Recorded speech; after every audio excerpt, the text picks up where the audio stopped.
Hey everybody! Today we are going to take the scenic backcountry drive up Steens Mountain.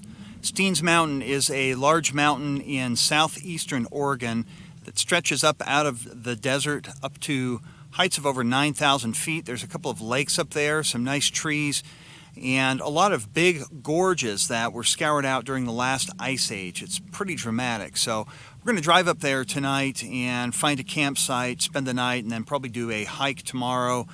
So the first part of this video is just going to be the camera on the car filming the way up.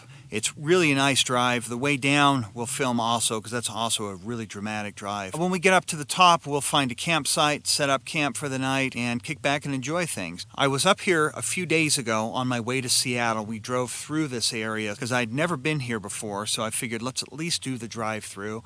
But it was kind of hazy and smoky. There was some forest fires burning, I think, to the north of here, and the smoke had kind of settled into a lot of this area.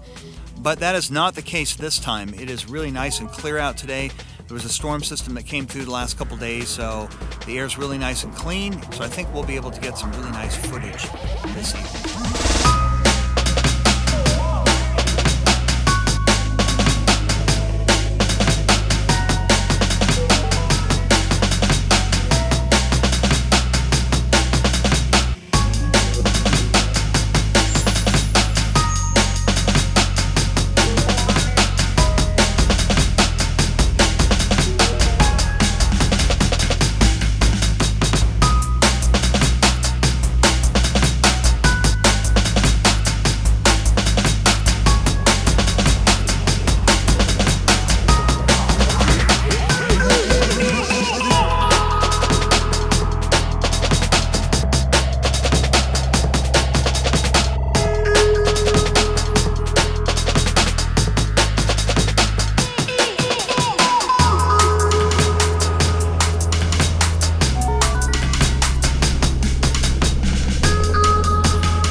Good morning, everybody.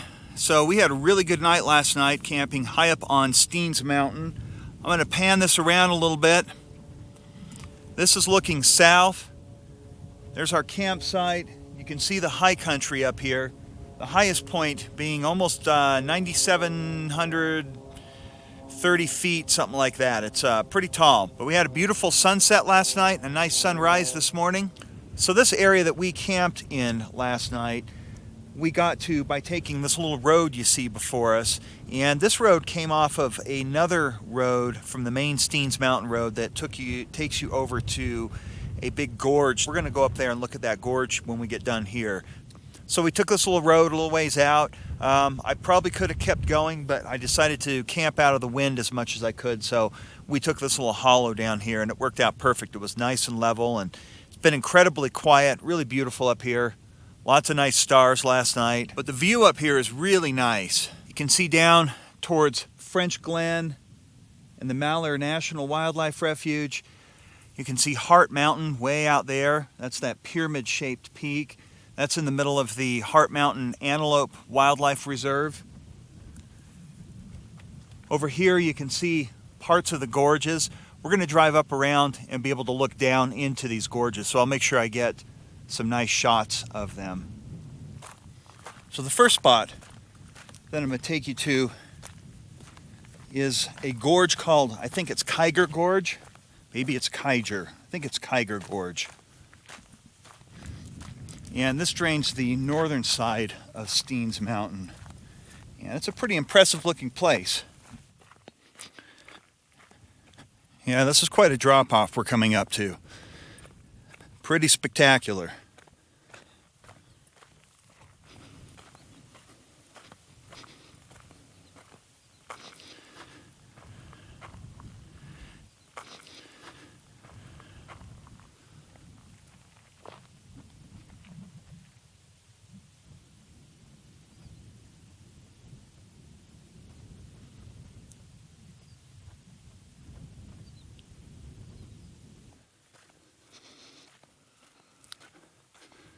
And we have a sign here.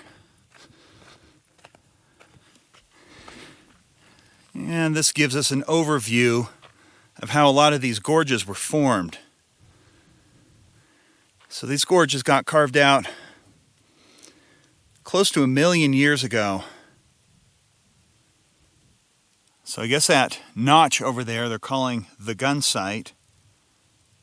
Looks like that was formed when glaciers covering both sides of the gorge's east rim chiseled away at the basalt rock, forming a knife-edge ridge and notch visible from the north and west at a distance of 80 miles.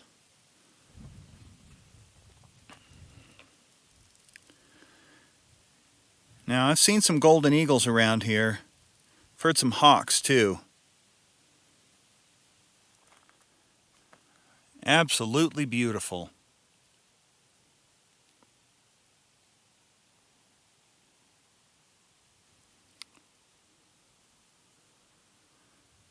There's a trail that runs along the rim of this, and I can even see part of the road that I had camped off of last night, because you can drive all the way out on the top of this edge of the canyon.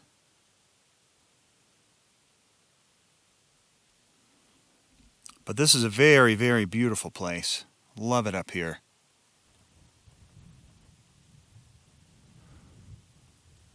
Most of these gorges and the high country here are protected as the Steens Mountain Wilderness Area.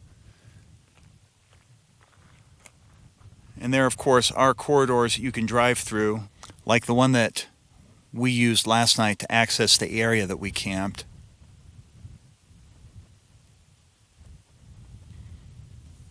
But we're going to head back to the truck and head up the road, show you some more stuff. Right here is where we turned off from the Kiger River Gorge Overlook Road. And it's out on that road that we got our campsite last night.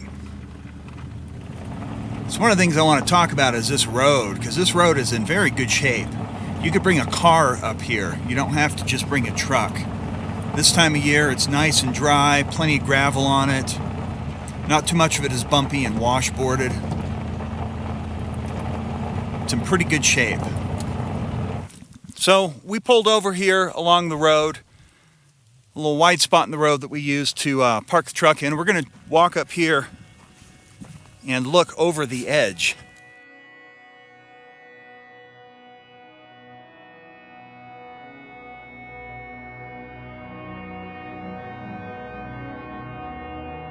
Well, it is a beautiful day out here. Nice, breezy, just the right temperature. Got kind of chilly last night. I mean, I was plenty warm, but compared to the last few nights, it's actually really quite nice. 39 when I woke up this morning. And here we are. Beautiful. Look at all that snow still. This is looking down into the Alvord Desert. And I'm not exactly sure what this gorge right here is called. I'll have to look on a map. When I do find out, I will make sure I label it. But this is just gorgeous. We're going to walk along the rim here for a little bit.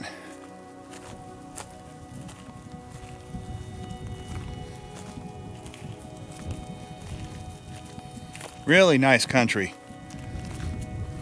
Even if you just do this as a day drive and don't camp up here, it's very worth it. You probably won't see a whole lot of people. This place is a long ways from anywhere. So it's going to take you a little bit to get here, but it is totally worth it. This is an incredibly beautiful wilderness.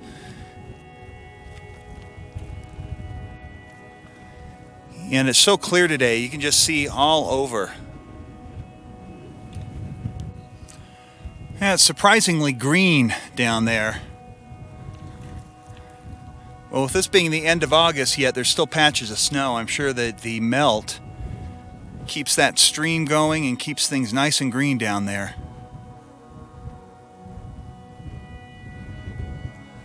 But this is absolutely spectacular. I would highly recommend coming and checking this out.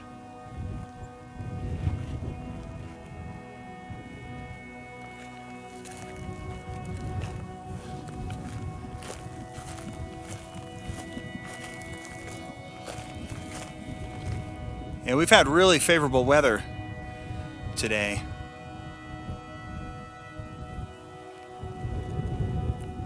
Very nice looking.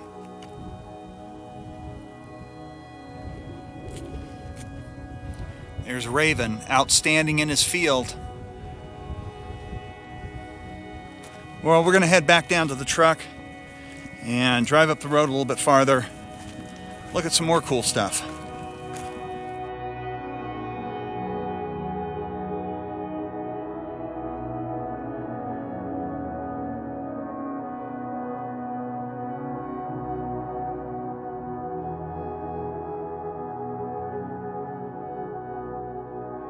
So we just pulled off on the side of the road here. Yeah, we're going to take a look at this. This is called Blitzen Gorge. And that's another one of the major drainages that comes out of this area.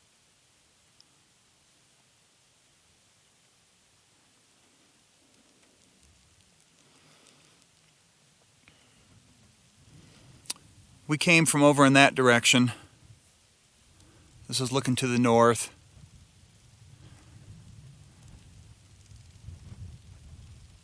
Beautiful time to be out.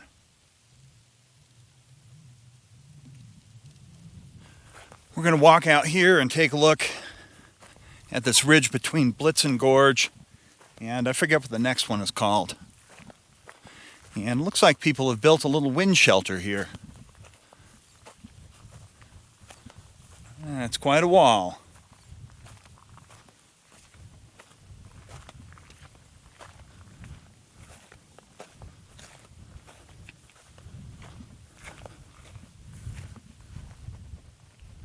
We're going to walk out here a little bit.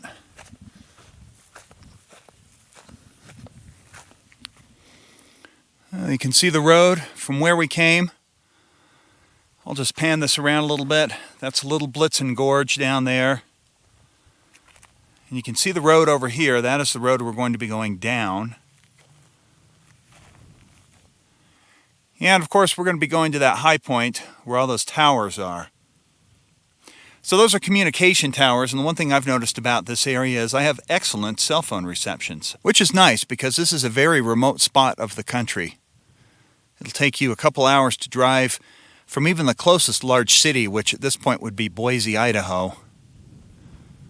I guess you could call Winnemucca. Well, Winnemucca is a big town. But at any rate, it takes a while to get out here. This is a remote place, and it's kind of nice to have good cell reception. So this is another overlook. I'm going to go out here to the edge and take a look at it. You can really see up the Alvord Valley. Gorgeous view. We're going to walk up here a little ways. Check it out.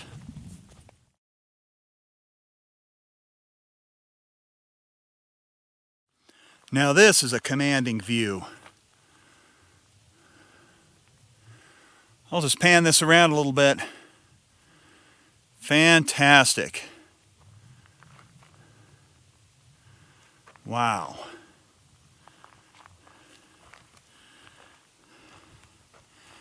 This is really something. And some pretty steep terrain.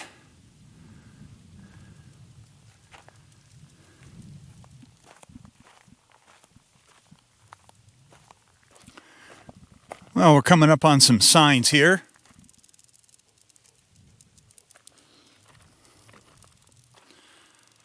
So this sign goes over how the Steens were formed.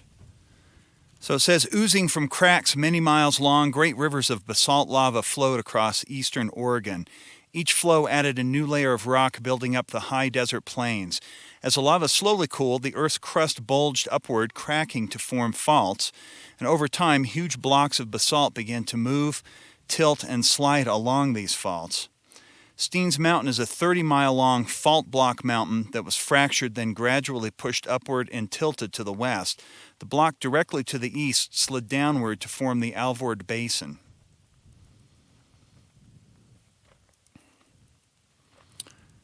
So that's basically how these were formed, and formed a long time ago.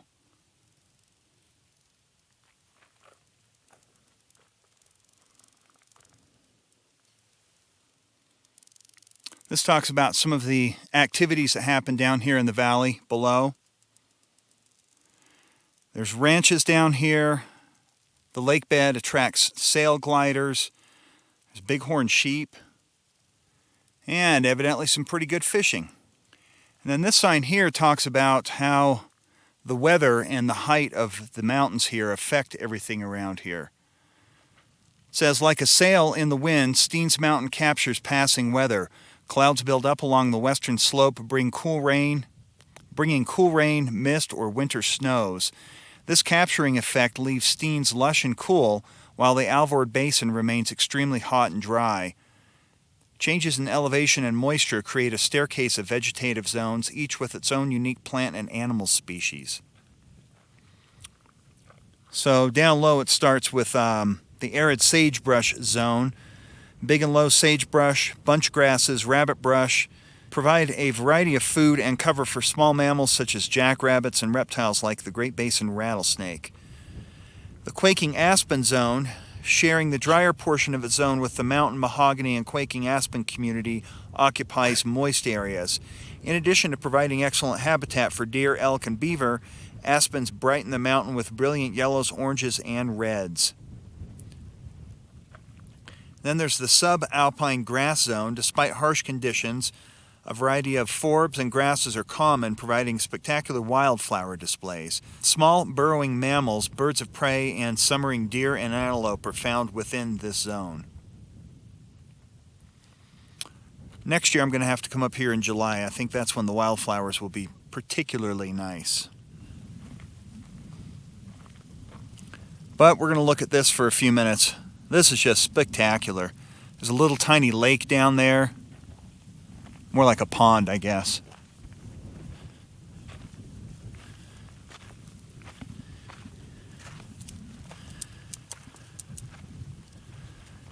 Wow, and then this gorge over here. Absolutely spectacular.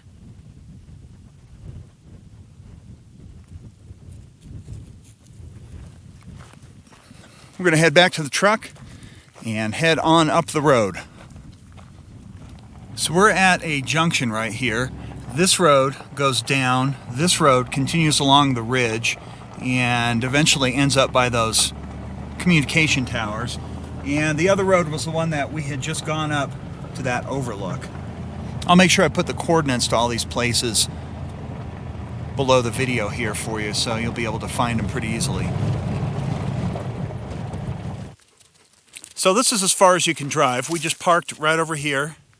So we're going to do a short hike up to the communication towers over there. There are two trails from this parking lot.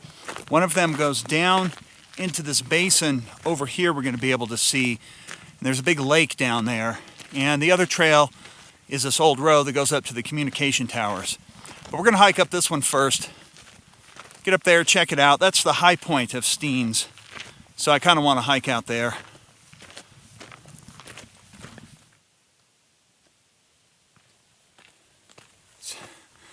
I'm going to pan this around a little bit. Just absolutely spectacular. We're about to come up to the crest of this area. Looks like there's another sign too. So the sign talks about Wild Horse Lake. It says, nestled like an actor's stage in a giant amphitheater, Wild Horse Lake is a result of a massive glacier carving out this bowl-like depression. Trapped below these emerald waters, layers of sediment hide clues to 10,000 years of climate history. And I'll zoom in here a little bit. You can see it talks about the different layers of volcanic ash and pumice, what year they've estimated these layers were deposited. It says pollen from ancient plants settled into layers of mud and volcanic ash on the lake's bottom. By studying these pollens, scientists can determine the many climate changes that have affected Steens Mountain. Moisture-loving grasses indicate a wet cycle, while sagebrush flourished during long periods of drought. As a result of these fluctuations, human populations had to cope time and again with major changes in their environment. But there's Wild Horse Lake. I was thinking about hiking down there, but that's a couple of miles and I don't think I quite have the time for it today, so I'm going to have to come back another day because I'd actually like to backpack down there and spend the night. It's a very nice looking basin. For the time being, we're going to keep going up the road here until we get to the top. And we'll take some more pictures from up there.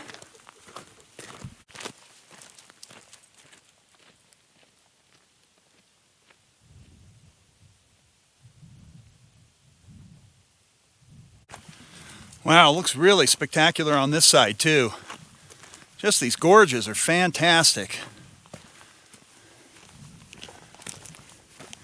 Definitely not what you would expect in such an arid climate. A huge lake like that.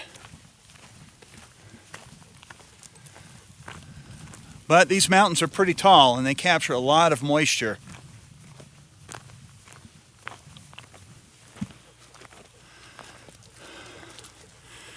More spectacular views. That is just fantastic. That's some pretty steep mountainsides. This is why we have such great cell reception up here. We've got a collection of towers, probably weather related also, checking out what the weather and snowfall conditions are up here. We're going to walk around here a little bit. So this is just past all of the communication equipment. This ridge out here is really cool looking. I bet you could hike along it pretty easily, although we're not going to do that today. This is just spectacular country though. This is a pretty short hike, not very long at all. Just drive up to the top, park your car, and keep following the road.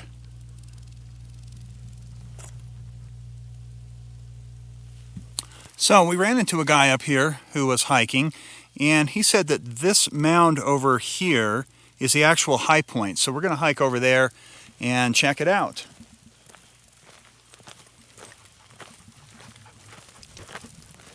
Well, this is the official USGS marker for Steens Mountain. So I guess this is the official high point.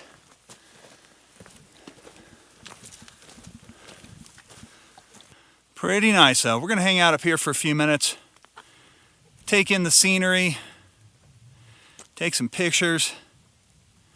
It's just absolutely gorgeous country. We're at the high point here, and this is the view you can see behind me here. And this is definitely worth your while. This is a short little walk up to the communication towers. The parking lot's just right over there. But the views from this location are absolutely spectacular. You've got Wild Horse Lake on that side. You've got this huge gorge. You can easily see Hart Mountain down towards French Glen. You can see the lake in the Malheur National Wildlife Refuge, looking up towards Burns, Oregon. But I definitely like this. This has just been spectacular to come up and take a look at this. And you could theoretically walk along this whole rim and ridge all the way along here, and you would just have this as your view. Very cool country. Well, I think we're going to get things together here, head back down to the truck, and make the long trek out of here. We go past Big Indian Gorge, I think is what it's called, and we're going to go along this strip of just high country. We're going to take a different route. This one will take us back to the highway south of French Glen, and then we're going to head down into Nevada for the night. So we'll see you guys at the bottom.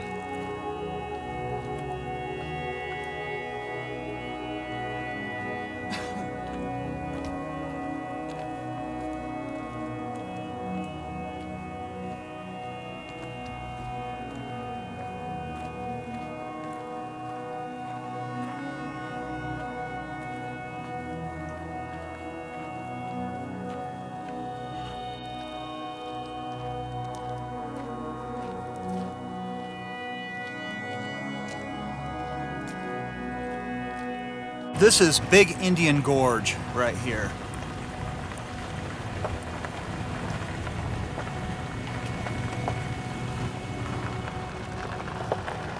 So here's our junction.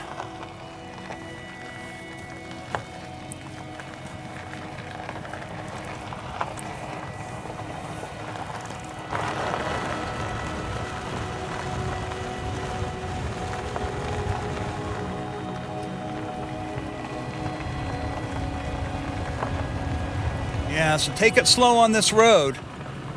Steep drop-offs, little margin for error.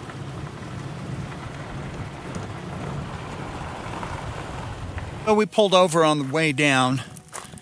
This is Blitzen Gorge. Figured I'd come out here and take a look at it.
We made it back down to the highway, and we are right here.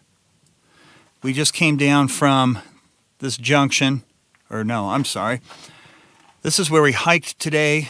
This is where the junction was. This is where we camped last night. And so we basically just took this road all the way down here. So Steens Mountain is really nice. I would highly recommend coming and checking this area out. Well, I hope you liked this video, and if you liked this video, give it a thumbs up. And if you would like to see more adventures about hiking and camping out here on America's public lands, consider subscribing to this channel if you haven't already, and you can join us each week for something new. We'll see you then.